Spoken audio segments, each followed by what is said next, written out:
আচলতে আজি শিক্ষক দিৱস বৰ্জন আৰু লগতে আমাৰ এজিটেশ্যন প্ৰগ্ৰাম আছিল আমাৰ অসম কলেজ শিক্ষক সংস্থাৰ কেন্দ্ৰীয় কাৰ্যনিৰ্বাহকৰ সিদ্ধান্ত মৰ্মে প্ৰতিটো মহাবিদ্যালয় গোটে আমাৰ অসম শিক্ষক কলেজ সংস্থা অসম কলেজ শিক্ষক সংস্থাৰ অধীনস্থ প্ৰতিটো মহাবিদ্যালয়তে শিক্ষক গোট আছে। আমি সকলোৱে আজি শিক্ষক দিৱসটো বৰ্জন কৰিছো আৰু এজিটেশ্যন পালন কৰি আছো, কৰ্মসূচী হাতত লৈছো।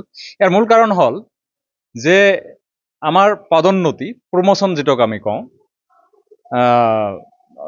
লিষ্ট এটা ওলাইছে, প্ৰায় 1700 গৰাকী শিক্ষক আছে যাতে সেই পদোন্নতিৰ তালিকাত বিভিন্ন পৰ্যায়ত এছ'চিয়েট আছে, ছিনিয়ৰ স্কেল, চিলেকশ্যন গ্ৰেড তেওঁলোকে পদোন্নতি দিয়া হৈছে 29/1/2024 তাৰিখে।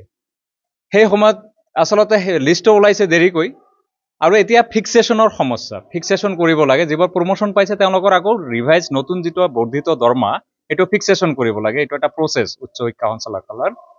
সেই প্ৰচেছটো চৰকাৰে কেবিনেট সিদ্ধান্ত মৰ্মে চবৰে কাৰণে লাগু হোৱাকৈ এটাই ডেট দিছে যে 1/4/2024 তাৰিখৰ পৰা যিমান প্ৰমোশ্যন পাইছে তেওঁলোকে বৰ্ধিত হাৰত দৰমহা হ'ব, অৰ্থাৎ তেওঁলোকৰ প্ৰমোশ্যনটো কাৰ্যকৰী কৰা হৈছে 1/4/2024 তাৰিখৰ পৰা, যিটো সম্পূৰ্ণ UGC নীতিৰ পৰিপন্থী। তাৰ কাৰণ ধৰক 2020 এজনে প্ৰমোশ্যন পাবলগীয়া আছিল, তেওঁৰ ডিউ ডেট আছিল 2020, কিন্তু চৰকাৰে এতিয়া কি কৰিলে 2020টো নিদি পেলাই 1/4/2024 কাৰ্যকৰী কৰিছে। সেইটো সম্পূৰ্ণৰূপে এটা বায়াস প্ৰচেছ, এটা ভুল এটা সিদ্ধান্ত চৰকাৰৰ, যিটো আমাৰ UGC নীতিৰ সম্পূৰ্ণ পৰিপন্থী। সেইটো আমি মানি নলওঁ। কাৰণ 2015ত প্ৰমোশ্যন পাবলগীয়া বহুত শিক্ষকো আছে সেই লিষ্টত, 2017ত আছে, 2023ৰ আছে। এতিয়া ধৰক 2023ৰ এজন শিক্ষক আৰু 2015ত প্ৰমোশ্যন পাবলগীয়া এজন শিক্ষকৰ দৰমহা একে কেনেকৈ হ'ব পাৰে? ছিনিয়ৰ জুনিয়ৰ বোলা বস্তুটো নাইকিয়া কৰি দিব খুজিছে চৰকাৰে এইটো নিয়মৰ জৰিয়তে। গতিকে সেইটোৰ আমি বিৰোধিতা কৰিছো। আমি চৰকাৰক দাবী জনাইছো বা আমি অনুৰোধ জনাইছো যে চৰকাৰে যাতে আমাৰ যাৰ যি ডিউ ডেট সেই ডিউ ডেটৰ পৰা কাৰ্যকৰী হোৱাকৈ আমাৰ পে ফিক্সেশ্যনৰ সুবিধা কৰি দিয়ে। লগতে অসম চৰকাৰে 8/11/2023 তাৰিখে এটা কাৰ্যালয় স্মাৰক জাৰি কৰিছে, অফিচ মেমৰেণ্ডাম বুলি যিটোক কয়। সেই স্মাৰকখন হ'ল যে এতিয়া কলেজত যিবোৰ প্ৰমোশ্যন হ'ব শিক্ষকসকলৰ, প্ৰফেচাৰসকলৰ, সেই প্ৰমোশ্যনৰ কাৰণে সেই OM-খন জাৰি কৰা হৈছে। সেই OM-খনতো বিভিন্ন ধৰণৰ আশংকা থাকি গৈছে।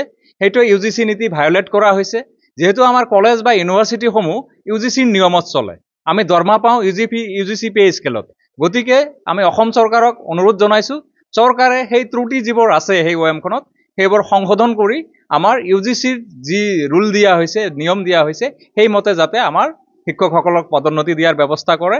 আৰু বিশেষকৈ আমাৰ অন্যান্য দাবীও আছে, বিশেষকৈ এই দুটা আমাৰ আজিৰ মূল দাবী। ইয়াৰ লগতে আমাৰ সপ্তম দৰমহা আয়োগৰ 50% এৰিয়াৰ আমি এতিয়া বকেয়া পাবলৈ আছে, চৰকাৰে আদায় দিয়া নাই। চৰকাৰক আমি অনুৰোধ জনাইছো যাতে সেইখিনিও আদায় দিয়ে। লগতে আপোনালোকে জানে যে NEP 2020 নতুন শিক্ষানীতি 2020ৰ অধীনত নতুন নতুন বিষয় কলেজসমূহত খোলা হৈছে, যি বিষয়সমূহ কোনে পঢ়াব টিচাৰ কিন্তু দিয়া হোৱা নাই।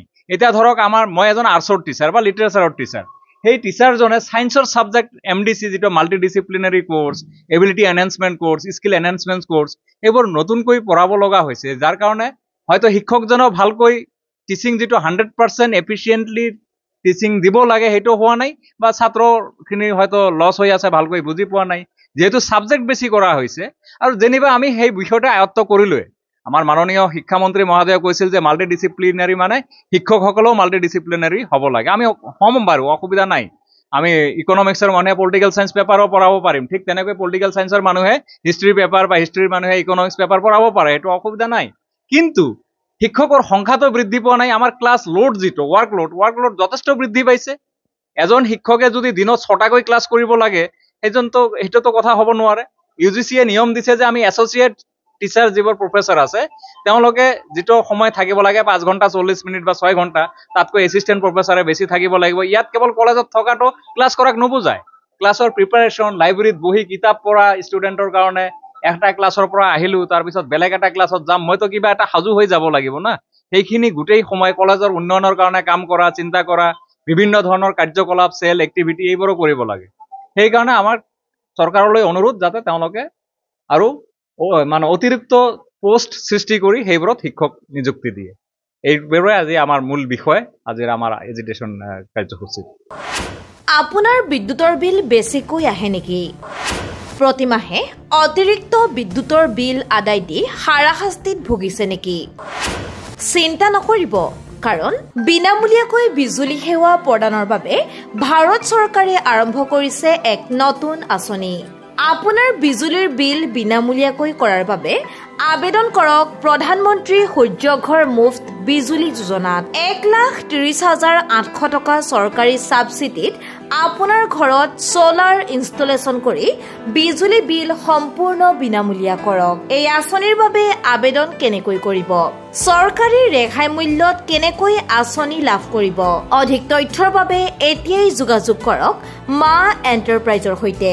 যোগাযোগ নম্বৰ 6901441026 847486871 আৰু 8822857646 নম্বৰত।